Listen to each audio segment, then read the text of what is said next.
ហើយសួរថាតើកម្រិតដល់កម្រិតណាទៅมันអាចបញ្ចប់ជីវិតបាទមែនទែនទៅគឺវាអាស្រ័យទៅលើ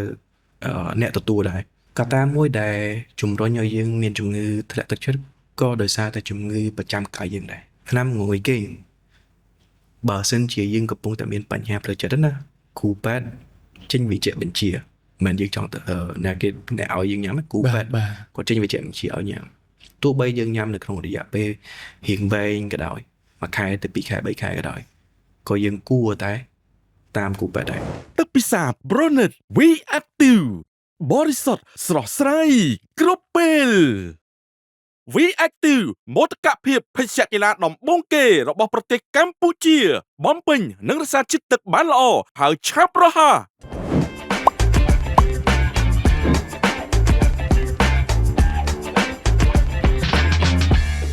ជំរាបសួរលោកគ្រូ ជំរាបសួរបង សុខសប្បាយលោកគ្រូ សុខសប្បាយបាទអរគុណមែនតើសម្រាប់ការអញ្ជើញចូលរួមក្នុងកម្មវិធីរបស់ខ្ញុំបាទមានកិត្តិយសមែនតើព្រោះដោយសារអីគេខ្ញុំជា fan លោកគ្រូម្នាក់ហើយតែងតែស្ដាប់វីដេអូច្រើនមែនតើសឹងតែអត់រំលងណាបាទព្រោះដោយសារអីគេវីដេអូដែលតែងតែស្ដាប់មកហ្នឹងតែងតែទទួលបាននូវចំណេះដឹងច្រើនដោយសារមកពីខ្ញុំម្នាក់ជាមនុស្សដែលគិតច្រើនទៅលើបញ្ហាសុខភាពបាទអញ្ចឹងយើងស្រឡាញ់សុខភាពមែនតើអញ្ចឹងនៅពេលដែលយើងអាចនឹងទទួលបានកន្លែងណាមួយដែលមានចំណេះដឹងច្រើនទៅលើបញ្ហាសុខភាពហ្នឹងវាជាគេហៅថាទស្សនៈទានល្អៗមែនតើដែលយើងអាចមើលទៅហើយយើងចំណេញបានច្រើនបាទអញ្ចឹងឥឡូវនេះមិនត្រឹមតែជា fan ទេបានជួបគ្នាផ្ទាល់ជាមួយនឹង idol មកអញ្ចឹងអរគុណសារជាថ្មីម្ដងទៀតហើយអញ្ចឹងប្រហែលជាខ្ញុំស្គាល់លោកគ្រូច្បាស់បាទដោយសារ fan តែប្រហែលជាអ្នកដទៃទៀតគាត់ប្រហែលជានៅសពេចសពិលឬមួយក៏បានស្គាល់ខ្លះហើយបាទលោកគ្រូអាចធ្វើការណែនាំខ្លួនតិចបាទអញ្ចឹងដំបូងសូមអរគុណមែនទែនដែលបានជួយខ្ញុំចូលរួមនៅក្នុងកម្មវិធី podcast មួយនេះហើយសម្រាប់អ្នកដែលកំពុងទស្សនាបើអត់ទាន់ស្គាល់ខ្ញុំឈ្មោះ Dr. Tong ហើយឈ្មោះពេញរបស់ខ្ញុំវិជ្ជាបណ្ឌិតនិតប៊ុនតុងយីបាទហើយខ្ញុំគឺជាគ្រូពេទ្យជំនាញទូទៅទេប៉ុន្តែប្រធានបទថ្ងៃនេះអាចនឹងលើសពីជំនាញខ្ញុំបន្តិចប៉ុន្តែជាអ្វីដែលខ្ញុំដឹងខ្ញុំនឹងបង្ហាញជូនផងដែរហើយលើសពីគ្រូពេទ្យជំនាញទូទៅខ្ញុំក៏ជាអ្នកបង្កើត app កម្មវិធីទូរស័ព្ទដៃមួយដែរឈ្មោះថា Meet Doctor ដែលកម្មវិធីនេះជួយរកគ្រូពេទ្យឯកទេសផ្សេងៗនៅក្នុងស្រុកខ្មែរឬក៏នៅក្រៅប្រទេសផងដែរបាទមករយៈហ្នឹងរវល់លោកគ្រូតាក់ទងជាមួយនឹងការងារមិនថាជាខាងផ្នែកពេទ្យក៏ដូចជាខាងការបង្កើតមាតិកាអញ្ចឹងណាគ្រូបាទជាធម្មតានៅក្នុងវិស័យសុខាភិបាលគឺតែយើងរវល់បាទរវល់ជាមួយនឹងភាពសុខស្មាញរបស់គេទៀតបាទភាពសុខស្មាញរបស់គេហើយយើងទៅដោះបញ្ហាអូខេមិនរវល់ធម្មតារវល់ធម្មតារវល់ជាមួយភាពសុខស្មាញរបស់គេបាទប៉ុន្តែចង់ដឹងមែនតើនៅពេលដែលលោកគ្រូនិយាយថាតាក់ទងជាមួយនឹង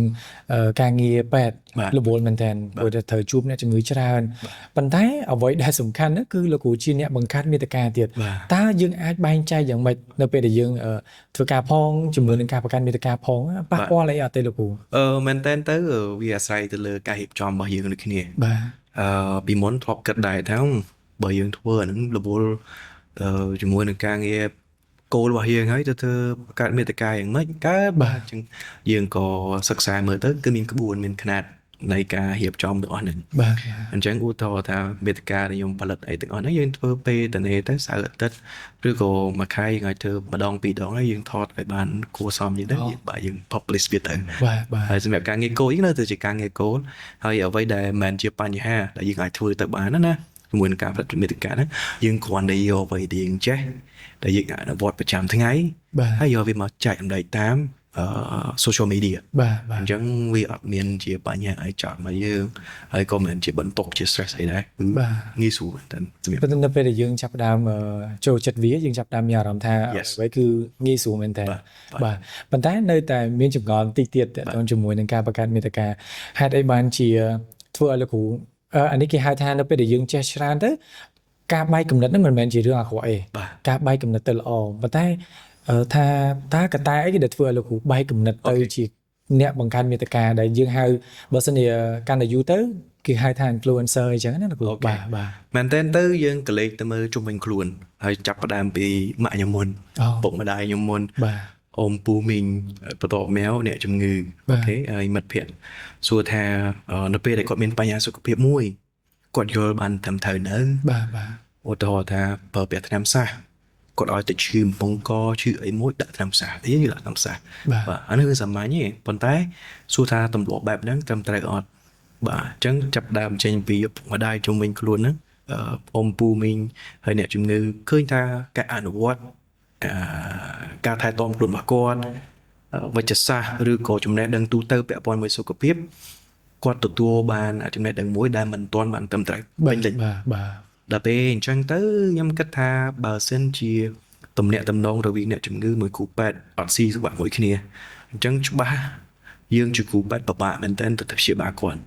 ឧទាហរណ៍ថាយើងប្រាប់គាត់ថាថ្នាំផ្សះទៅប្រើព្រះរយៈពេល5ថ្ងៃទៅ7ថ្ងៃ បាទបាទ តែគាត់អត់ទេ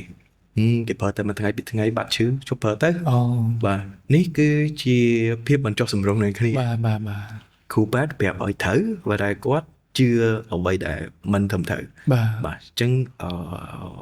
ផលរំខានមែនតើគឺនៅអ្នកជំងឺទេមែនតើទៅអ្នកជំងឺគាត់អ្នកទទួលបានខ្លួនឯងនេះល្អឬក៏មិនល្អប៉ុន្តែពីច្រើនបើសិនជាគាត់ធ្វើខុសពីអ្វីដែលត្រឹមត្រូវអាចនឹងជះផលរំខានច្រើនមក បា គាត់ ទបាទបាទ បាទអញ្ចឹងហើយយើង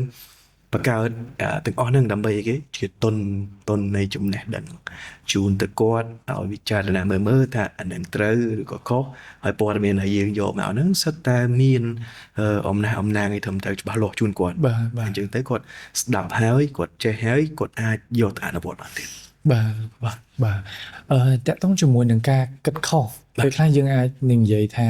គឺជាការគិតខុសការទទួលបានព័ត៌មានខុសច្រើនមែនតើដែលអ្នកខ្លះគាត់ផ្ដោតទៅលើបណ្ដាញសង្គមច្រើនមានន័យថានៅពេលដែលយើងមើលទៅលើបណ្ដាញសង្គមយើងតែងតែឃើញព័ត៌មានមួយអញ្ចេះព័ត៌មានមួយទៀតចោះអញ្ចឹងពេលខ្លះទៅពិបាកមែនតើព័ត៌មានណាទទួលបានមុនគឺចាប់យកព័ត៌មានហ្នឹងមុនហើយ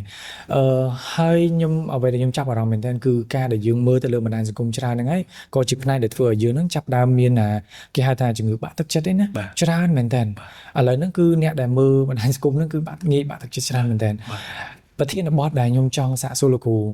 ក្រៅពីអ្វីដែលបានសាកសួរលោកគ្រូមិញហ្នឹងតើតូនជាមួយនឹងការកើនឡើងនៅក្នុងការបាក់ទឹកចិត្តហ្នឹងឯងដែលយើងនិយាយថាជំងឺ depression ធ្លាក់ទឹកចិត្តបាក់ទឹកចិត្តហ្នឹងអាហ្នឹងភាគច្រើនវាអាចនឹងមកពីកត្តាអីដែលចម្បងលោកគ្រូ មែនតើបើយើងគិតទៅលើជំងឺ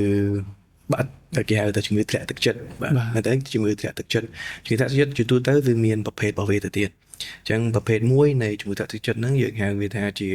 ភាសាអង់គ្លេសណាបាទ major depressive disorder បាទ អូខេហើយខ្ញុំនឹងនិយាយវាទៅរហូតខ្ញុំហៅវាថាជំងឺធ្លាក់ទឹកចិត្តដែលមូលហេតុវាជាទូទៅហ្នឹងវាចេញពីរឿង3រឿងទី1ហ្នឹងគឺពាក់ព័ន្ធជាមួយនឹងកត្តាជីវសាស្ត្រពីកំណើតរបស់គាត់មក បាទកត្តាជីវសាស្ត្ររបស់គាត់បាទការលូតលាស់ឲ្យផ្សេងៗទាំងអស់ហ្នឹងកត្តាទី2គឺពាក់ព័ន្ធជាមួយនឹងចិត្តសាស្ត្រមិនជីវសាស្ត្រឥឡូវចិត្តសាស្ត្ររបស់គាត់មានថា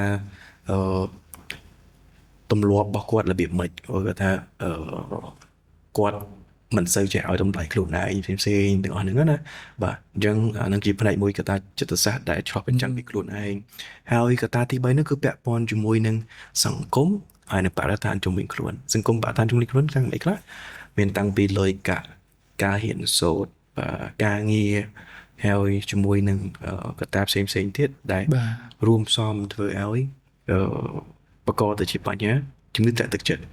អ្វីដែលគាត់លើកមកមួយហ្នឹងបាទពាក់ព័ន្ធជាមួយនឹងបណ្ដាញសង្គមបាទហើយគាត់មើលបណ្ដាញសង្គមទៅឃើញថាមានការកើនឡើងជំងឺធ្លាក់ទឹកចិត្តមែនតើបើយើងនិយាយពីតួលេខវិញណាតួលេខយើងឃើញថាឆ្នាំ2024នេះជំងឺធ្លាក់ទឹកចិត្តនេះកើនឡើងរហូតដល់ 200% បើប្រៀបធៀបជាមួយនឹង2023បាទ2023ហើយយើងឃើញថាតួលេខនេះឡើងខ្ញុំជឿជាក់ថាអាចនឹងច្រើនជាងនឹងទៀតពីព្រោះទី1យើងអត់មានទិន្នន័យគ្រប់គ្រាន់ដោយសារអីគេដោយសារតែគាត់បារម្ភពីការរើសអើងហើយជំងឺហ្នឹងមែនតើទៅមិនដូចឈឺបំពង់កធម្មបានទៅពេទ្យបាទឬក៏បដាសាយធម្មបានទៅពេទ្យព្យាបាលដាក់ថ្នាំណាគឺជាជំងឺមួយដែលនៅក្នុងខ្លួនយើងបាទខ្លះយើងអត់ដឹងទេ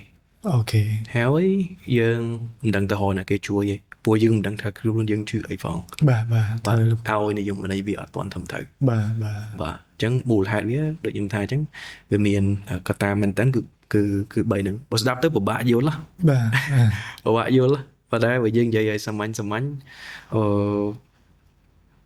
ពីកើតមកពេលដែលការលូតលាស់របស់គាត់ឪពុកម្ដាយដែលធ្លាប់មានជំងឺធ្លាក់ទឹកចិត្តពីមុនមកក៏អាចបង្កកត្តាប្រឈមឲ្យកូនហ្នឹងកើតជំងឺធ្លាក់ទឹកចិត្តដែរ អញ្ចឹងមានន័យថាជំងឺនេះអាចឆ្លងបាន យើងហៅថាអត់ឆ្លងទេ អត់ឆ្លងទេ គ្រាន់តែជាកត្តាបង្កមួយ អូខេ កត្តាយើងហៅប្រឈមទៅចុះ បាទបាទ ដែលងាយជាងអ្នកដទៃ អូខេ ដែលងាយជាងអ្នកដទៃមិនមែនជំងឺឆ្លងទេ បាទបាទ គ្រាន់តែថាយើងឃើញថាអ្នកដែលធ្លាប់ឪពុកម្ដាយមានជំងឺធ្លាក់ទឹកចិត្តហ្នឹងកូនក៏អាចប្រឈមនឹងមានជំងឺធ្លាក់ទឹកចិត្តហ្នឹងដែរ អូខេ ហើយបើគេប្រៀបធៀបកូនភ្លោះវិញណា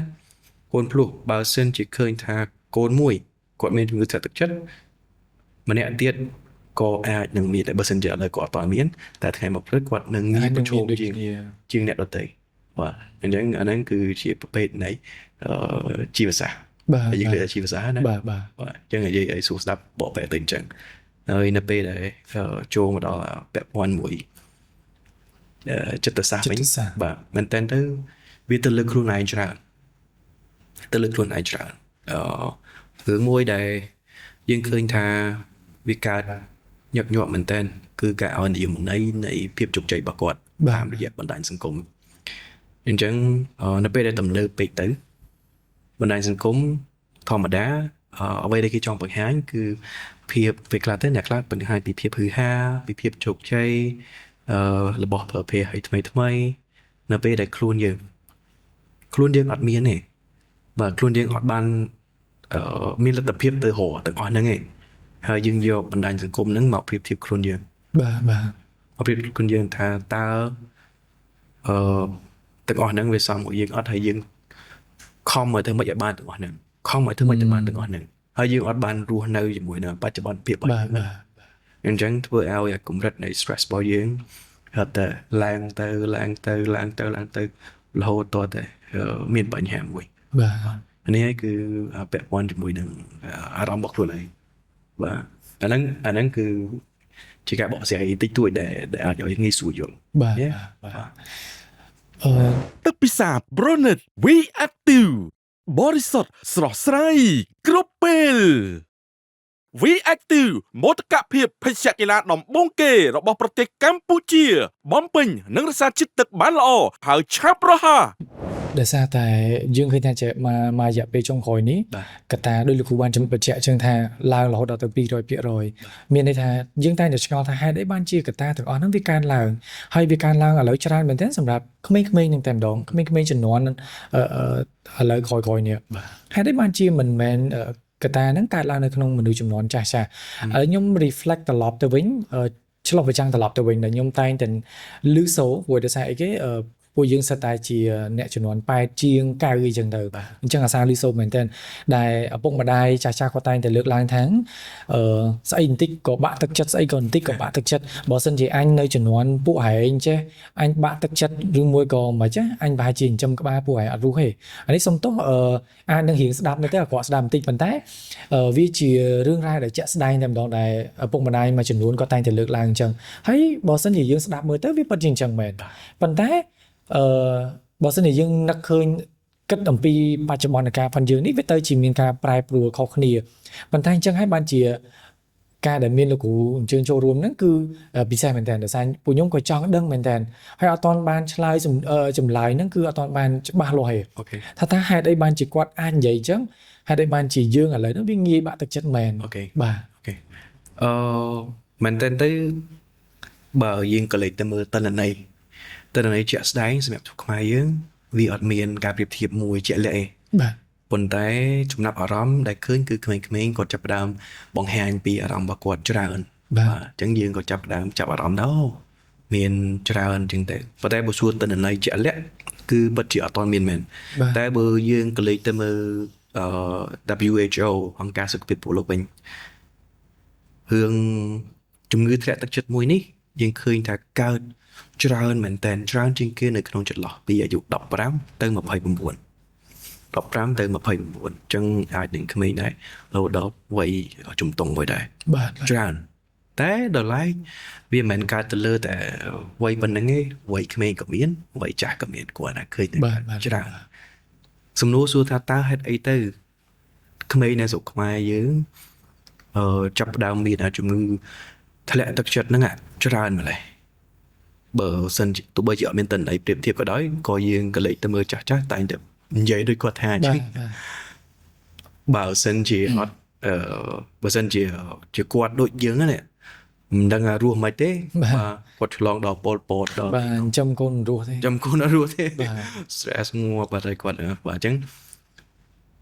ចំណុចហ្នឹងគឺសំខាន់បើគាត់ឆ្លងនឹងពលពតណាគឺត្រឡប់មុនពលពតបើយើងគិតទៅលើចំនួនវិញចំនួនមុនពលពតក្រោយពលពតហើយចំនួនថ្មីរបស់យើងមួយទៀតបាទអញ្ចឹងមុនពលពតមានន័យថាសិតតែខ្មែរយើងគឺជឿនលឿនណារីកចម្រើនមែនទេសិតតែអ្នកចេះដឹងសម្បូរមែនតើបាទហើយពេលក្រោយមកកំឡុងពេលពលពតគាត់ជួបបញ្ហាមួយបាទបញ្ហាមួយដែលធ្វើឲ្យstress អីផ្សេងៗទាំងអស់ហ្នឹងកើតឡើងលើគាត់ខ្លាំងមែនតើតោះមកអ្នកដែលចំនួនកើតនៅពលពតហ្នឹងទៀតឡើងមកពេលហ្នឹងគឺអត់មានអីទាំងអស់បាទអញ្ចឹងបើសិនជាពូមីងដែលកើតនៅក្នុងចំនួនពលពតហ្នឹងប្រហែលជាមានអត្តចរិតមួយផ្សេងមុនពលពតអត្តចរិតមួយផ្សេងកំឡុងពេលពលពតអត្តចរិតមួយផ្សេងក្រោយពលពតមកប្រហែលជា10-20ឆ្នាំក្រោយមកអត្តចរិតមួយផ្សេងទៀតហើយចំនួន2000ជាងនេះអត្តចរិតមួយផ្សេងទៀតបាទដល់ពេលយើងកលេចទៅមើលចំនួនពលពតវិញអញ្ចឹងពលពតអត់មានទេទូរស័ព្ទដៃបាទអត់មានទេទូរស័ព្ទដៃហើយការរស់នៅរបស់គាត់គឺពិតជាយកចិត្តទុកដាក់ជាមួយនឹងបច្ចុប្បន្នភាពគាត់មែនទែនបាទបច្ចុប្បន្នភាពគាត់ឃើញទៅអីធ្វើអីហើយគាត់ធ្វើជាមួយនឹងអ្វីដែរខ្លួននៅជាមួយធម្មជាតិបាទខ្លួនឯងពេលព្រាមហ្នឹងហើយអាហ្នឹងគឺជាចំណុចមួយរបស់ចាស់ហើយមួយទៀតក្រោយមកចឹងឧទាហរណ៍បើសិនជាគាត់កើតនៅក្នុងចន្លោះពេល60ជាងបាទឬក៏តាមចិត្តអីហ្នឹងមកគាត់ចាប់ផ្ដើមធ្វើជាម្ដាយទៅជាអីពេលហ្នឹងគឺការអប់រំអីផ្សេងប្រហែលជាទីបជាងអ្នកដែលគាត់ពីមុនពលពតឆ្ងាយណាបាទអត់មានចំណេះដឹងទេអញ្ចឹងឪពុកម្ដាយដែលកើតនៅជំនាន់ពលពតផងអីផងហ្នឹងគាត់អត់បានយល់អំពីរបៀបនៃការថែទាំកូនបាទនិយាយស្ដីជាមួយនឹងកូនបាទពីព្រោះអីគេពីព្រោះចំណេះដឹងទាំងអស់ហ្នឹងគឺបានបាត់ទៅហើយពីមុនមកពលពតបំផ្លាញហើយគាត់មាន stress ចឹងមកដល់ចំណុចមួយហ្នឹងធ្វើឲ្យបញ្ហារបស់គាត់ដែលគាត់ឆ្លងមកគាត់ឆ្លងផុតហើយគាត់រស់បានស្រួលហើយគាត់នៅជាមួយបច្ចុប្បន្នភាពចឹងខ្លួនគាត់ប្រហែលជាមិនមានជាបញ្ហាអីច្រើនទេដល់ពេលហើយចំណេះដឹងគាត់អត់មានហើយនៅពេលដែលគាត់ចិញ្ចឹមកូនមកយើងឃើញថាកូនចំនួនអាចថាចាប់ពីកើឡើងចុះចាប់ពីកើឡើងអាចខ្ទង់30ហើយបាទ30ជាងតិចតួចបាទ2000ហ្នឹងក្មេងៗអាច10ជាងអី20ជាងជាងទៅ2005ហ្នឹងបាទចាប់តាម10ជាងក្មេងនៅចំនួនថ្មីនេះគឺគាត់ផ្សេងហើយតម្រូវការគាត់ក៏ផ្សេងដែរបាទអញ្ចឹងបើកលេចមើលឪពុកម្ដាយគាត់រស់នៅជាមួយនឹងបច្ចុប្បន្នភាពពីមុនមកគាត់អត់ខ្វល់ច្រើនទេប៉ុន្តែក្មេងចំនួនក្រោយគាត់រស់នៅរបៀបផ្សេងតម្រូវការគាត់ផ្សេងគាត់ឃើញជាមួយនឹង social media ដែលខុសពីស្ថានភាពរបស់គាត់ឧទាហរណ៍ថាឥឡូវស្រុកខ្មែរយើងកំពុងតែអភិវឌ្ឍទៅ AI ទៅអីតែគាត់មើលទៅដល់សហរដ្ឋអាមេរិកគេធ្វើ AI គេធ្វើអីគាត់ស្ដាយទៅដល់ហ្នឹងបាត់ហើយគាត់ចង់បានអញ្ចឹងតែបានមិនបើយើងកំពុងតែអភិវឌ្ឍទៅបន្តិចម្ដងហើយពេលអញ្ចឹងទៅកម្រិតនៃចង់បាន stress របស់គាត់គឺខុសគ្នាបាទពីហ្នឹងគឺខុសគ្នាមែនតើបាទហើយលើសពីហ្នឹងទៅទៀតគឺទំនាក់ទំនងនិយាយស្ដីបាទនិយាយស្ដីគឺសំខាន់មែនតើអញ្ចឹងឪពុកម្ដាយខ្ញុំបញ្ជាក់ទៀតកំឡុងពេលពលពតគឺការសិក្សាវាចាប់ផ្ដើមចុះថយអញ្ចឹងទំនាក់ទំនងការនិយាយស្ដីមិនសូវជាព្រោះស្ដាប់បាទមិនសូវជាព្រោះស្ដាប់ទេដូចក្មេងជំនាន់ក្រោយពេលខ្លះគាត់ទៀមទាមែនតើបាទគាត់ទៀមទាគាត់ចង់បាននៅការនិយាយស្ដីមួយលើកទឹកចិត្តគាត់យល់ពីគាត់ឲ្យបានច្រើនបាទព្រោះគាត់អត់បានហាយឆ្លងជាមួយនឹងសង្គ្រាមអីទេប៉ុន្តែគាត់នៅក្នុងកម្រិតមួយដែល stress ផ្សេង stress មួយ stress សម្រាប់ឪពុកម្ដាយ stress សម្រាប់រលុយចិញ្ចឹមកូនប៉ុន្តែ stress របស់គាត់នេះគឺ stress ជាមួយនឹងការសិក្សាការងាររបស់គាត់អញ្ចឹង មែនតើទៅពេលខ្លះតម្រូវការសិក្សាហើយមួយតម្រូវការងាររបស់ក្មេងៗជំនាន់ក្រោយហ្នឹងក៏ជាសម្ពាធមួយដែរទៅក្មេងជំនាន់ក្រោយដែលគាត់គិតថាវាដូចជាសង្គ្រាមមួយសម្រាប់គាត់ បាទ តែគាត់ត្រូវឧទាហរណ៍ដូចចូលវ័យរៀនគាត់រៀនអត់ចេះអញ្ចឹងបើគាត់រៀនអត់ចេះគាត់ឃើញគេចេះអារម្មណ៍មួយតូចចិត្តអារម្មណ៍មួយ stress ជាមួយនឹងខ្លួនឯងហើយបន្ទោសខ្លួនឯង បាទ នេះគឺជារោគសញ្ញាចាប់ផ្ដើមតិចម្ដងរបស់នៃជំងឺធ្លាក់ទឹកចិត្ត បាទ យូរទៅបន្ទោសខ្លួនឯងរហូតវាធ្វើឲ្យការលើកទឹកចិត្តខ្លួនឯងក៏អត់មានការខំនឹងអស់ហ្នឹងអត់បានប្រយោជន៍ទៀតបរាជ័យរហូតតទៅហត់ទៅធ្លាក់ទឹកចិត្តទៅអារម្មណ៍អារម្មណ៍ sad មានរហូតជាប្រចាំអញ្ចឹងទាំងអស់ហ្នឹងហើយធ្វើឲ្យគាត់ហត់តែលំបាក ដល់ពេលដែលស្ដាប់លោកគ្រូលើកឡើងតាក់ទងជាមួយនឹងបញ្ហាទាំងអស់ហ្នឹងមកខ្ញុំចាប់ដើមមានអារម្មណ៍មួយថាតាមពិតទៅអ្វីដែលលោកគ្រូបកស្រាយមកហាក់បីដូចជាជំនាន់ឥឡូវហ្នឹងកំពុងតែ stress ទៅលើការដែលគាត់រំពឹងទៅលើអីមួយហើយគាត់អត់បានសម្រេច មានអារម្មណ៍ថាកាលពីមុនដោយលោកគ្រូបានលើកឡើងអញ្ចឹងម៉ាក់ប៉ាយើងជំនាន់ចាស់ៗគឺគាត់ enjoy ជាមួយនឹងជីវិតធម្មជាតិគាត់ទៅតាមផ្អែកទៅតាមធម្មជាតិនឹងតែម្ដងគាត់ធ្វើអីក៏ដោយគឺគាត់ផ្អែកទៅលើធម្មជាតិដំណើរនៃធម្មជាតិប៉ុន្តែនៅពេលដែលក្មេងៗឥឡូវនេះគឺវាធម្មជាតិដូចគ្នាប៉ុន្តែធម្មជាតិហ្នឹងហាក់បីដូចជាធម្មជាតិសពនិមិត្តហើយដោយលោកគ្រូបានលើកឡើងអញ្ចឹងថាម៉ាក់ប៉ាយើងគាត់ទទួលបានអាពាក្យពេចអីមួយចំនួនអញ្ចឹងទៅថាមិនល្អមិនអីខ្លះអញ្ចឹងទៅប៉ុន្តែនៅពេលដែលក្មេងៗឥឡូវហ្នឹងគឺគាត់ត្រូវការពាក្យអូនពាក្យកូនពាក្យអញ្ចេះពាក្យអញ្ចោះហើយគាត់រំពឹងថាគាត់នឹងទទួលបានអញ្ចេះទទួលបានអញ្ចោះប៉ុន្តែនៅពេលដែលគាត់អត់បានគឺគាត់ចាប់ដើមខកចិត្តហើយគាត់ខកចិត្តទេគាត់ចាប់ដើមហេតុអីបានជាគាត់មិនចេះហេតុអីបានជាគាត់មិនចេះដោយសារមកពីការរស់នៅប៉ុន្តែគាត់វាល្អពេកហើយគាត់អត់ដែរមានបទពិសោធន៍ជាមួយនឹងសង្គ្រាមអត់ដែរមានបទពិសោធន៍ជាមួយនឹងការវាយបន្ទង់ប្រទាំងអីច្រើនទេអញ្ចឹងណាបាទនេះតាមអ្វីដែលខ្ញុំបានស្ដាប់លោកគ្រូឲ្យលើកឡើងមកតាមតែទាំងអស់នេះហើយគឺជាភាពខុសគ្នារបស់គាត់ហើយឃើញថាកើតមានច្រើននៅលើក្មេងៗជំនាន់ក្រោយជាងមនុស្សចាស់ពីមុនបាទ ហើយចំណុចមួយទៀតលោកគ្រូដែលខ្ញុំតែងតែឃើញឥឡូវនឹងតែម្ដងតែលោកគ្រូអាចគិតថាវាមកពីកត្តាអីដែរអញ្ចឹងណាមនុស្សឥឡូវនេះបើសិនជាយើងគ្រាន់តែជាការលើកឡើងជាមួយគ្នាយើងនិយាយជាមួយគ្នាបន្តិចយើងអត់ដឹងទេឬមួយក៏នៅពេលដែលយើងមើលគ្នានៅក្នុងបណ្ដាញសង្គមយើងអត់ដឹងថាតើគាត់មានបញ្ហាអីទេគាត់សប្បាយគាត់សើចគាត់អីចឹងទៅប៉ុន្តែនៅពេលដែលគាត់យើងចាប់ផ្ដើមចំណាយពេលបន្តិចនៅក្នុងការទៅនិយាយជាមួយពួកគាត់ហើយបានស៊ីជម្រៅបានយើងដឹងថាអូតាមពិតមនុស្សម្នាក់ហ្នឹងគឺមានបញ្ហាច្រើនមែនទែនគឺបញ្ហារាប់រយមុខនៅ behind នៅពីខាងក្រោយនៃជីវិតរបស់គាត់ហ្នឹងប៉ុន្តែគាត់ជ្រើសរើសយកការសើចលេងផុសរូបល្អផុសរូបសប្បាយមកដាក់នៅមុខអីចឹងទៅប៉ុន្តែអាហ្នឹងមកពីកត្តាអីដែរលោកគ្រូនេះខ្ញុំគិតថាវាជាប្រភេទមួយនៃចិត្តសាស្ត្ររបស់គាត់ណាតែកត្តាចិត្តសាស្ត្ររបស់គាត់ដែលជាភាសាអង់គ្លេស personality អូខេបាទអញ្ចឹងជាបុគ្គលិកលក្ខណៈរបស់គាត់បែបហ្នឹងគាត់អត់ចង់ចែករំលែកបញ្ហារបស់គាត់ទៅឲ្យអ្នកដទៃបានស្ដាប់បាទគាត់អត់ចូលចិត្តនិយាយច្រើនបាទដែលជាទូទៅគេចែកប្រភេទនេះជាពីរណាបាទ introvert extrovert ហើយជាដើមបាទ extrovert អង្គុយនិយាយបាយពពុះមកស្គាល់បាទដល់ពេល introvert នៅស្ងៀមតទៅគាត់មានអារម្មណ៍មួយថា comfort បានគាត់ចាប់ផ្ដើមនិយាយគាត់ចាប់ផ្ដើមនិយាយគាត់ចាប់ផ្ដើមបញ្ចេញអារម្មណ៍របស់គាត់ចាប់ផ្ដើមបញ្ចេញមតិរបស់គាត់អញ្ចឹងនេះគឺជាផ្នែកមួយដែលធម្មជាតិយើងបង្កើតវាមកហើយបុគ្គលមួយគឺខុសៗគ្នាហើយយើងក៏ឃើញដែរអ្នកដែលគាត់ extrovert សប្បាយគឺថាគាត់ពោះភាពជោគជ័យរបស់គាត់អីទាំងអស់ហ្នឹងប៉ុន្តែពេលខ្លះគាត់លាក់រឿងដែលនៅក្នុងចិត្តរបស់គាត់ដែរតែដល់ឡែករឿងពេលខ្លះ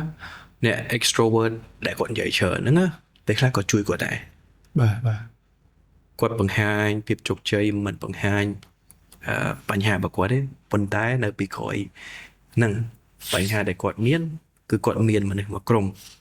ចាំ support គាត់ឬក៏គាត់ដឹងតែមិនក្រុមហ្នឹងគាត់អាចចែករំលែកសពគ្រប់បែបយ៉ាងបានបាទអញ្ចឹងដែលគេហៅថាស៊ីត្រាវណាបាទជាផ្នែកមួយជួយទៅដល់ផ្លូវចិត្តរបស់គាត់ដូចគ្នាមានតែគាត់អត់មានទុកនៅក្នុងខ្លួនទេ បាទគាត់ចែកចម្លែកទៅប៉ុន្តែអាហ្នឹងគឺជាកម្រិតមួយឯងมันបានជួយគាត់ទេគាត់គ្រាន់តែបង្ហាញអារម្មណ៍ប៉ុន្តែអត់ទាន់ជួយគាត់បានទេ បាទ លក្ខខណ្ឌមួយបើសិនជាគាត់ពិតជាមានបញ្ហាផ្លូវចិត្តរបស់គាត់អញ្ចឹងតម្រងនេះវាល្អសម្រាប់គាត់មួយឯងប៉ុន្តែគាត់ត្រូវរកអ្នកជំនាញមួយ បាទ ស្ដាប់គាត់ហើយឲ្យយោបល់ជួយគាត់ដើរផ្លូវមួយដែលត្រូវទៀតអញ្ចឹងកន្លែងហ្នឹងគឺខុសគ្នាតែបន្តិចឯងមួយគាត់បង្ហាញអារម្មណ៍តែអត់បានអីមកវិញ អត់បានទេបងវិញនេះ តែមួយទៀតគាត់បង្ហាញអារម្មណ៍គេយល់គេប្រាប់ផ្លូវឲ្យ បាទបាទ បាទអញ្ចឹងជាផ្នែកមួយសម្រាប់អ្នកដែលគាត់បង្ហាញនៅលើបណ្ដាញសង្គមថាគាត់ចេះតែលាក់ហើយអ្នកខ្លះទៀតបើអ្នក introvert អ្នកអីទៀតអាហ្នឹងគឺគាត់អត់និយាយសោះបណ្ដោយ បាទ គាត់លាក់ទុកខ្លួនឯងតែម្ដងបាទគឺពេលខ្លះបបាក់ឆ្កឹះ បាទ គាត់លាក់ហើយក៏អត់និយាយគាត់លាក់ក៏អត់និយាយទៀតអញ្ចឹងពេលខ្លះបបាក់ឆ្កឹះមែនតើតែពេលដែលបបាក់ឆ្កឹះរឿងដែលគាត់ចេញមកយើងអត់ដឹងមូលហេតុ បាទ គាត់អត់ដឹងមូលហេតុយើងក៏ពិបាកនៅក្នុងការជួយគាត់ដែរ អូខេ នៅពេលដែលពិបាកក្នុងការជួយគាត់អញ្ចឹងអាបញ្ហារបស់គាត់នៅខ្លួនគាត់ហើយពេលខ្លះគាត់ជះឥទ្ធិពលមកសុខភាពគាត់ការគេងធម្មពលរបស់គាត់ការញ៉ាំរបស់គាត់គីឡូរបស់គាត់អារម្មណ៍ការលើកទឹកចិត្តខ្លួនឯងផ្សេងៗហ្នឹងទាំងអស់ដែលឈានទៅជំងឺទឹកចិត្តឯខ្លះឈានទៅដល់ធ្ងន់ធ្ងរគិតខ្លីផ្សេងជាដើមបាទនឹងពាក់ព័ន្ធមួយនឹងការបង្ហាញអារម្មណ៍ បាទ បាទ អានេះប្រហែលតំណកាលលោកគ្រូបានឈានទៅដល់ការសម្រេចចិត្តថាយើងបញ្ចប់ជីវិតហ្មងព្រោះនៅសារដែលអ្នកខ្លះឮសូរនៅពេលដែលយើងចាប់ដើមនិយាយជាមួយគាត់អញ្ចឹងគាត់ថាចឹងលើកមុនខ្ញុំចង់បញ្ចប់ជីវិតខ្លួនឯងនិយាយជាមួយអ្នកនេះក៏លើកមុនខ្ញុំចង់ធ្លាប់ចង់បញ្ចប់ជីវិតអ្នកនោះក៏អញ្ចឹងហាក់បីដូចជាការបញ្ចប់ជីវិតហ្នឹងងាយស្រួលមែនតើ អូខេ តែអាហ្នឹងវាត្រូវការប្រហែលដំណាក់កាលលោកគ្រូល្មមដល់អាដំណាក់កាលមួយដែលថាបញ្ចប់ជីវិតហ្មងអាហ្នឹង មែនតើទៅបើយើងគិតជារយៈពេលទៅចុះជំងឺធ្លាក់ទឹកចិត្តបើសិនយើងគិតជារយៈពេលហើយកំណត់ថាវាជាជំងឺធ្លាក់ទឹកចិត្តតើតែម្នាក់ហ្នឹងគាត់មានរោគសញ្ញាពាក់ព័ន្ធជាមួយនឹងអាកាសធ្លាក់អារម្មណ៍របស់គាត់ណាតែអត់សុបាយចិត្តតើអសោះបាទអាហ្នឹងរួមជាមួយនឹងបញ្ហាការលើកទឹកចិត្តរបស់គាត់ឬក៏បន្ទោសខ្លួនឯងរហូតណា បាទ ហើយវាមានរឿងច្រើនទៀតមួយការគេងមួយការញ៉ាំគីឡូ1គីឡូទៀតហ្នឹងបាទរាប់ទៅមានរោគសញ្ញា5ហើយរយៈពេល2សប្តាហ៍ ពីសប្តាហ៍ 2សប្តាហ៍បាទ2សប្តាហ៍គឺយើងចាត់ចូលវាជាជំងឺធ្លាក់ទឹកចិត្តហើយវាមានកម្រិតរបស់វា បាទ កម្រិតស្រាលមធ្យមនិងធ្ងន់ស្រាលមធ្យមនិងធ្ងន់បាទហើយសួរថាតើកម្រិតដល់កម្រិតណាទៅมันអាចបញ្ចប់ជីវិតបាទមែនទែនទៅគឺវាអាស្រ័យទៅលើអ្នកទទួលដែរបាទអ្នកទទួលដែរឧទាហរណ៍ថាម៉េចអ្នកខ្លះយើងក្តិចគាត់ក្តិចទំកម្លាំងប៉ុនគ្នាប៉ុន្តែការទទួលយករបស់គាត់មួយគាត់ស្វាមីបាទគាត់ធ្វើការងារគាត់ហាត់ប្រាណធ្ងន់ក្តិចគាត់ប៉ុណ្ណាក៏គាត់មិនឈឺដែរ បាទ ប៉ុន្តែមួយទៀតកម្លាំងប៉ុនគ្នាគាត់ស្រែកញ៉ាច់តែម្ដង បាទ បាទអញ្ចឹងអាការទទួលយកនេះជាមួយនឹងកម្រិតនៃជំងឺរបស់គាត់គឺខុសគ្នាអញ្ចឹងទោះបីជាគាត់អាចកម្រិតស្រាលក្តីមធ្យមក្តីតែការទទួលយករបស់គាត់បានបាទបើអត់បានក៏គាត់គិតដែរ បាទ បើអត់បានក៏គាត់គិតដែរអញ្ចឹងអាហ្នឹងវាអាស្រ័យហើយបើយើងកលេចទៅការពីព្យាបាលវិញក៏ទៅតាមកម្រិតនឹងដែរ ខ្ញុំធ្លាប់ឮតកតងជាមួយនឹងវិជ្ជាបណ្ឌិតលោកបានលើកឡើងតកតងជាមួយនឹងដំណាក់កាលធ្ងន់ណាលោកគ្រូប្រហែលជាយើងបានដឹងថាខ្ញុំតែងតែនឹកគិតថាចេះតើមនុស្សឈួតតែគាត់ឈួតទៅហ្នឹងណាដោយសារមកពីគាត់មានបញ្ហាសុខភាពផ្លូវចិត្តដែរឬមួយក៏យ៉ាងម៉េចហើយចុះអ្នកដែលគាត់ឈួតនឹងជាមួយនឹងអ្នកដែលគាត់នៅល្អជាទេប៉ុន្តែគាត់បែរជាបញ្ចប់ជីវិតនឹងតើពីរហ្នឹងមួយណាខ្លាំងជាង ព្រោះដោយសារមើលទៅថាអ្នកនេះល្អទេប៉ុន្តែអាចនឹងបញ្ចប់ជីវិតបាត់ប៉ុន្តែអ្នកខ្លះទៀតទៅជាឈួតបាត់ហើយហ្នឹងតែមួយណាវាធ្ងន់ធ្ងរជាងលោកគ្រូ អូខេបាទបើយើងប្រៀបធៀបឈួតហើយជាមួយនឹងជំងឺធ្លាក់ទឹកចិត្តបាទមែនតើទៅឈួតហ្នឹងក្នុងន័យអីទៅឈួតបើពាក្យបច្ចេកទេសមែនតើគឺ psychosis អីចឹងទៅហើយមួយទៀតពីខាងក្រៅមកណាមើលតាមម្នាក់ហ្នឹងគាត់ឈួតមានន័យថាគាត់និយាយអត់ដឹងអី គាត់លឺសំឡេងអត់អត់ដឹងថាជាសំឡេងពិតប្រាកដឬពិតប្រាកដមានខ្មោចមានអីជាដើមឬក៏គាត់រវើរវាយរឿងអីផ្សេងៗជាដើមបាទអញ្ចឹងទាំងអស់ហ្នឹងវាពិតជាខុសជាមួយនឹងជំងឺធ្លាក់ទឹកចិត្តហើយដែលគាត់រហូតដល់ឈានការបញ្ចប់ជីវិតរបស់គាត់នេះបាទហើយបើសួរថាមួយណាតែពិបាកជាងមែនតើទៅនៅពេលដែលជីវិតគាត់នៅមានបាទហើយគាត់មានកត្តាទាំងអស់នឹងកើតឡើងហើយបើសិនជាមានបងប្អូនអញ្ចឹងអ្នកដែលពិបាកមិនមែនប្រហែលជាមិនមែនគាត់ទេព្រោះគាត់លែងដឹងអីទេអ្នកដែលពិបាកគឺអ្នកនៅជុំវិញនឹងឯងគ្រួសារនឹងឯងហើយទាំងពីរហ្នឹងខ្ញុំគិតថាផលលំបាកគឺមានមិនចាញ់គ្នាទេស្មើគ្នាឧទាហរណ៍បើសិនជាបញ្ចប់ជីវិតអញ្ចឹងឪពុកម្ដាយបងប្អូនមនុស្សជាទីស្រឡាញ់ហើយអ្នកខ្លះមានគ្រួសារមានទៀតប្រពន្ធកូនប្តីទាំងអស់ហ្នឹងធ្វើឲ្យគាត់នេះប៉ះពាល់អារម្មណ៍តង់ទៀតប៉ះពាល់អារម្មណ៍តង់ទៀតពុំមែនបាត់ទៅធូរតែប្រហែលជាបាត់តែម្នាក់តែអ្នកជុំវិញខ្លួនបាទគឺមានវិបត្តិតទៀតបាទហត់តែបង្កបញ្ហាគិតថាបញ្ចប់ជីវិតដើម្បីបញ្ចប់បញ្ហាអត់ទេយល់បញ្ហានឹងបន្តទៅមុខទៀតបាទហើយបើសិនជាអ្នកឈួតអ្នកដែលគាត់ថារវើរវាយនិយាយអត់ដឹងអីជាដើមហ្នឹងបាទអញ្ចឹងគាត់រស់នៅក្នុងសង្គមលែងកើតហើយពេលដែលរស់នៅក្នុងសង្គមលែងកើតអញ្ចឹងអ្នកនៅជុំវិញខ្លួនគាត់ហ្នឹងហើយអ្នកមើលថែគាត់បីបាច់ថែមកអាហារកុំឲ្យគាត់ធ្វើអ្វីដែលមិនល្អបាទប៉ះពាល់ដល់អ្នកដទៃបាទហើយការថែទាំទាំងអស់ហ្នឹងមិនស្រួលទេបាទបាទមិនស្រួលទេបើសិនជាយើងថែទាំជាមួយមនុស្សដែលគាត់នៅដឹងអីអាហ្នឹងអត់អីទេតែនៅពេលដែលមនុស្សខ្លះទៅជាបែបហ្នឹងគឺពិបាកមែនទែនអត់ស្រួលទេបាទពិបាកមែនទែនបាទខ្ញុំតែគិតថាអ្នកដែលគាត់មានសតិអារម្មណ៍មិនល្អឬក៏ដែលយើងហៅថាឈួតហ្នឹងប្រហែលជាមកពីកត្តាបាក់ទឹកចិត្តហ្នឹងឯងដែលគាត់ដោយសារតែខ្ញុំអត់ដឹងអំពីបញ្ហាហ្នឹងលោកគ្រូដែលយើងគិតថាប្រហែលជាគាត់បាក់ទឹកចិត្តកម្រិតទី1ទី2ដែលគាត់និយាយលេងដឹងអីឬមួយក៏គាត់វិញវ័នអីចឹងទៅវាខ្លាចទៅជាឈួតហ្នឹងដែលជាកម្រិតធ្ងន់បំផុតហ្នឹងឯងតែគាត់ថាអ្នកខ្លះគឺគាត់អត់សម្រាប់ចិត្តនៅក្នុងការបញ្ចប់ជីវិតទេប៉ុន្តែគាត់ចាប់ដើមដោយសារមកពីអកតាហ្នឹងវាខ្លាំងពេករហូតដល់ធ្វើឲ្យគាត់ហ្នឹងលែងដឹងខ្លួនហ្មងឬក៏គេហៅថាលែងដឹងខ្យល់មកផ្លែតហ្នឹងហើយចប់រហូតតែម្ដងបានខ្លាចទៅជាបែបហ្នឹងដែលខ្ញុំគិតបែបហ្នឹងណាព្រោះអញ្ចឹងបានជាតែគិតថាតើមកពីបែបហ្នឹងមែនឬមួយក៏យ៉ាងម៉េចពីរនឹងវាខុសគ្នាយ៉ាងម៉េចអញ្ចឹងបាទខ្ញុំបន្ថែមនៅចំណុចបន្តិចមែនតើទៅវាអត់សូវខុសឆ្ងាយទេមានន័យថាម៉េច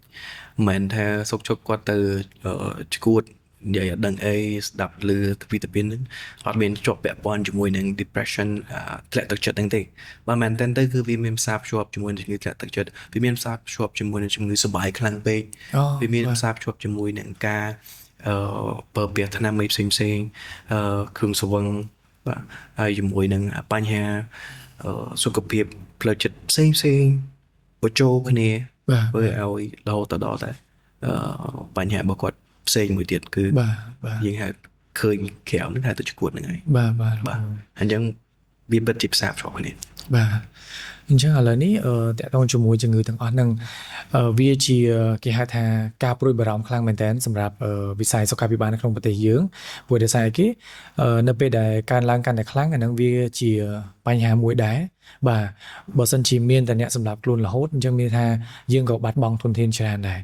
បាទហើយយើងក៏សិក្សាមើលទៅឃើញថាពីមួយថ្ងៃទៅមួយថ្ងៃអ្នកដែលគាត់មានជំងឺទឹកចិត្តបាក់ទឹកចិត្តហ្នឹងគឺខ្លាយទៅជាអាវុធមួយហើយអ្នកដែលគាត់មានជំងឺទឹកចិត្តហ្នឹងខ្លាយទៅជាមនុស្សម្នាក់ដែលស្ងប់ស្ងាត់មែនតើសឹងតែថាយើងអត់ដឹងទេសម្រាប់លោកគ្រូតើអ្វីដែលលោកគ្រូគិតថាអាចជួយពួកគាត់បាននៅក្នុងការផ្ដល់ជាមតិដែលអាចថាអូខេបែបនេះវានឹងធ្វើឲ្យយើងកាត់បន្ថយនៅជំងឺបាក់ទឹកចិត្តបាទមែនតើទៅវាមានរឿង3 4ដែលយើងអាចជជែកលើកមកហើយគាត់អាចយកទៅគិតហើយប្រើប្រាស់វាដើម្បីកុំឲ្យខ្លួនយើងនេះធ្លាក់ចូលទៅដល់បញ្ហាជំងឺទឹកចិត្តហ្នឹងបាទរឿងទី1នេះត្រូវស្គាល់ត្រូវយល់ហ្នឹងមានន័យថាវាពិតជាមានជំងឺធ្លាក់ទឹកចិត្តមែនមិនមែនអត់ទេហើយ ក្នុងន័យហ្នឹងមានន័យថាអ្នកខ្លះគាត់អត់ទទួលស្គាល់ទេពិតជាអត់ទទួលស្គាល់មែនថាវាមិនដែលមានជំងឺធ្លាក់ទឹកចិត្តបាទហើយនៅពេលដែលមានមតិនឹងបាក់មកអ្នកដែលគាត់កំពុងតែមានហើយគាត់ស្ដាប់មតិនឹងបន្ថែមទៀតហើយគាត់មានអតចរិតបុគ្គលិកអ្នកមួយស្ដាប់គេផងហើយខ្លាចគេផងវាទៅជារឿងអីមួយទៀតទៅជារឿងបារម្ភខ្លាចគេរើសអើងខ្លាចគេវាតម្លៃមកតែគាត់មានជំងឺធ្លាក់ទឹកចិត្តហើយគាត់ទៅហៅពេទ្យឈួតអីជាដើមខ្លាចគេសោកចំបាទអញ្ចឹងចំណុចទី1គឺត្រូវតែទទួលស្គាល់ឲ្យយល់ដឹងអំពីជំងឺធ្លាក់ទឹកចិត្តបាទហើយជាមួយនឹងសុខភាពផ្លូវចិត្តបាទសំខាន់ណាស់ហ្នឹងបាទរឿងទី2គឺពាក់ព័ន្ធជាមួយនឹង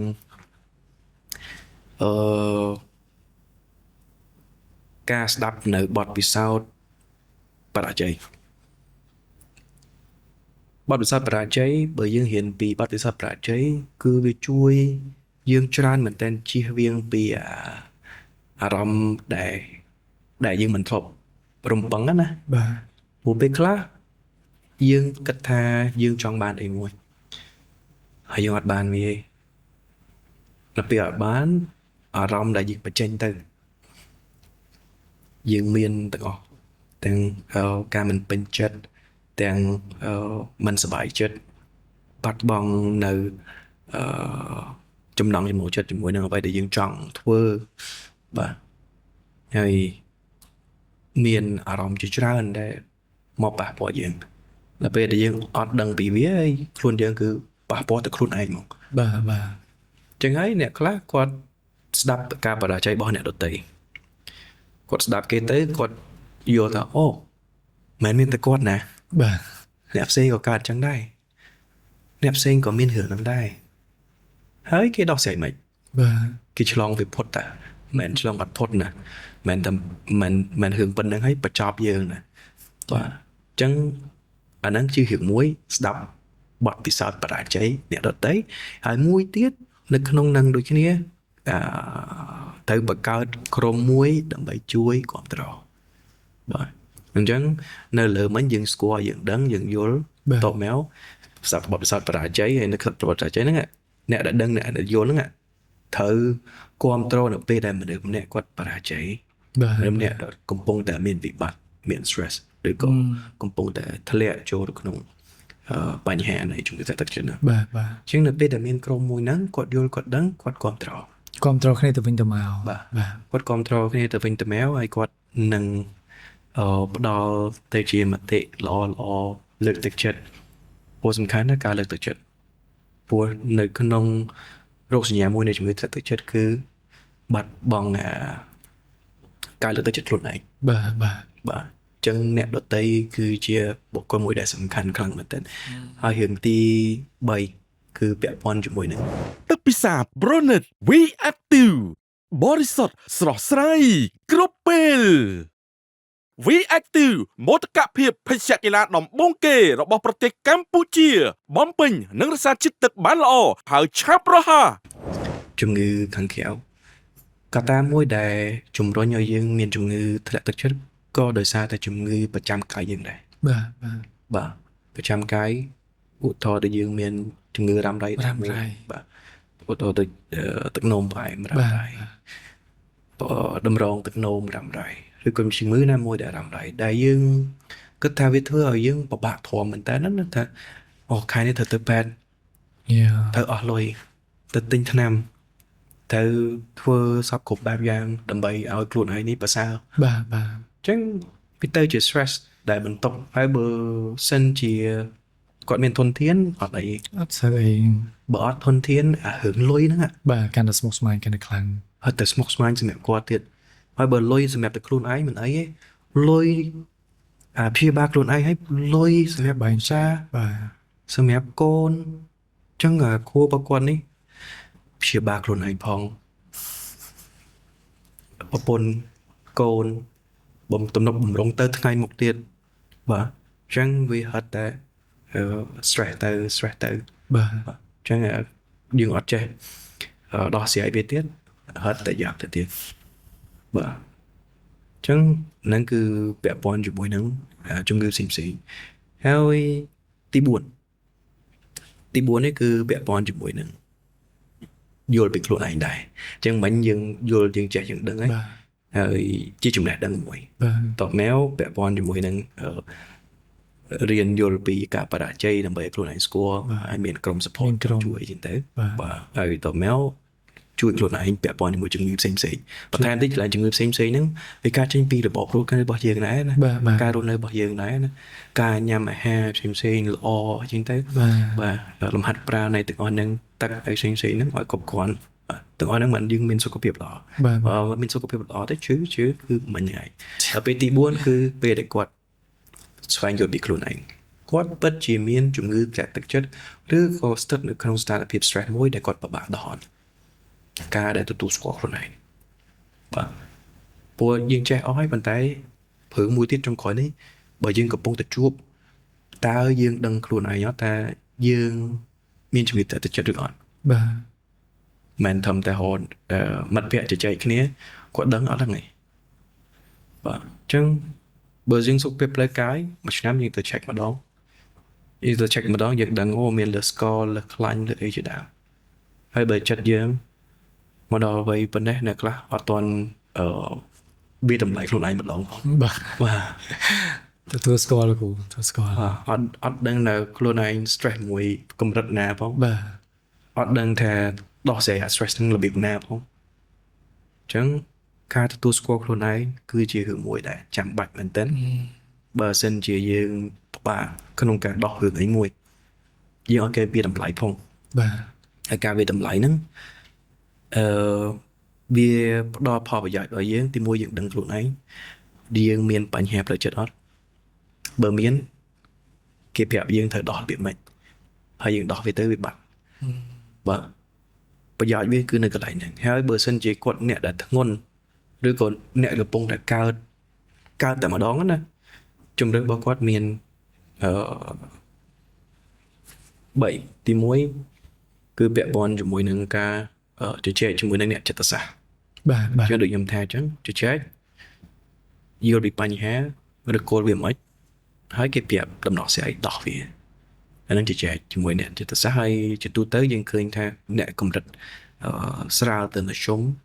អ្នកជំងឺទឹកចិត្តស្រាលទៅមធ្យមគេថាជោគជ័យច្រើន បាទ ពេលដែលគាត់ជជែកជាមួយអ្នកចិត្តសាស្ត្រទៅគាត់ស្វែងយល់រកចម្លើយឲ្យឃើញ បាទ ហើយស្វែងរកដំណោះស្រាយឃើញ បាទ កម្រិតទី2គាត់ពិបាកគាត់ដោះជាមួយនឹងអ្នកចិត្តសាស្ត្រហើយផ្លូវដែលគាត់ដោះហ្នឹងវាអត់បានល្អ បាទ ហើយវាជាអត្តពលដល់ការគេងរបស់គាត់ការញ៉ាំរបស់គាត់រឿងផ្សេងៗដទៃទៀតរបស់គាត់អញ្ចឹងហើយទីមទាគ្រូពេទ្យ បាទ ផ្នែកចិត្តសាស្ត្រដែលគាត់មានឯកទេសខាងផ្នែកចិត្តសាស្ត្រហ្នឹងមកដោះម្ដងដែលដោះពេលខ្លះគេប្រើប្រាស់ថ្នាំមួយចំនួនដើម្បីផ្លាស់ប្ដូរអរម៉ូនរបស់គាត់ បាទ បន្ថែមអរម៉ូនរបស់គាត់បាទឬក៏បញ្ឈប់អរម៉ូនរបស់គាត់បាទដើម្បីជួយឲ្យគាត់នេះមានអរម៉ូនមួយដែលល្អត្រឹមត្រូវវិញ បាទបាទ បាទអញ្ចឹងថ្នាំគឺវាជួយទៅបែបហ្នឹងហើយបើសិនជាគាត់គេអត់បាន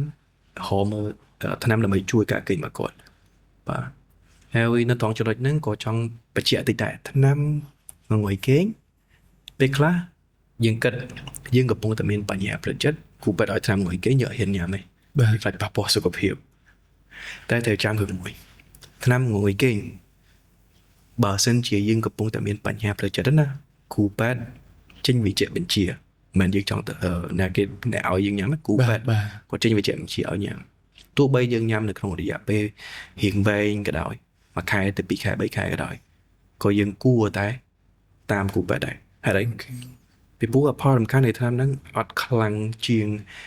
បញ្ហាដែលយើងកំពុងតែមានហ្នឹងឯង បាទបាទ តែបញ្ហាផ្លូវចិត្តយើងកំពុងមានហ្នឹងអាចធ្វើឲ្យយើងអត់តែដុនដាបបើសិនជាយើងកំពុងតែ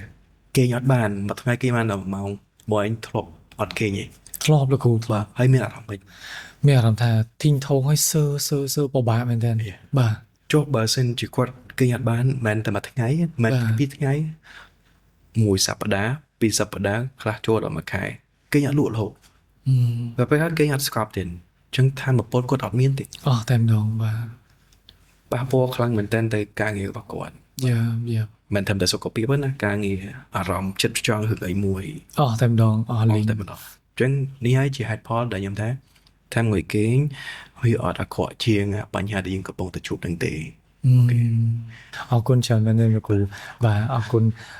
សង្ឃឹមថានៅពេលដែលអ្នកដែលគាត់កំពុងតែមើលវីដេអូមួយនេះហើយគាត់ទទួលបាននៅចំណេះដឹងច្រើនមែនទែនតាក់ទងជាមួយនឹងបញ្ហាសុខភាពផ្លូវចិត្តហើយជាពិសេសហ្នឹងគឺការធ្លាក់ទឹកចិត្តនឹងតែម្ដងបាទព្រោះលោកគ្រូបានលើកឡើងមិញថាកុំឲ្យប្រើពាក្យថាបាក់ទឹកចិត្តអីមានថាការធ្លាក់ទឹកចិត្តហើយចង់ប្រាប់អ្នកទាំងអស់គ្នាដូចគ្នាដែរតាក់ទងជាមួយនឹងការបាក់ទឹកចិត្តធ្លាក់ទឹកចិត្តនេះវាមិនមែនជារឿងលេងសើចទេបាទវាជារឿងមួយដែលធំដុំមែនតើបើសិនជាយើងមិនបានមើលថែវាឲ្យបានល្អអញ្ចឹងហើយបានជាខ្ញុំតែងតែលើកឡើងដែរតាក់ទងជាមួយនឹងនៅពេលដែលយើងមានលុយរាប់លានណាលោកគ្រូយើងគិតថាយើងសប្បាយចិត្តមែនតើប៉ុន្តែនៅពេលដែលយើងមានបញ្ហាសុខភាពផ្លូវចិត្តមួយឬក៏យើងធ្លាក់ទឹកចិត្តយើងស្ទើរតែមិនអាចចាយលុយនឹងបានហើយជីវិតយើងមានអារម្មណ៍ថាហាក់បីដូចជាអត់មានន័យក្នុងខ្សែអីទាំងអស់តែម្ដងបាទអ្នកខ្លះគាត់អាចលើកឡើងថាលុយអាចទិញអ្វីៗគ្រប់យ៉ាងបានប៉ុន្តែពេលខ្លះបញ្ហាច្រើនមែនទែនដែលបានកើតឡើងនៅក្នុងជីវិតផងយើងហ្នឹងវាធំដុំជាងលុយដែលយើងទទួលបានទៅទៀតបាទអញ្ចឹងមានន័យថាការដែលយើងស្រឡាញ់សុខភាពផ្លូវចិត្តយើងមើលថែវាឲ្យបានល្អគឺជារឿងមួយដែលសំខាន់ហើយនៅក្នុងឆ្នាំ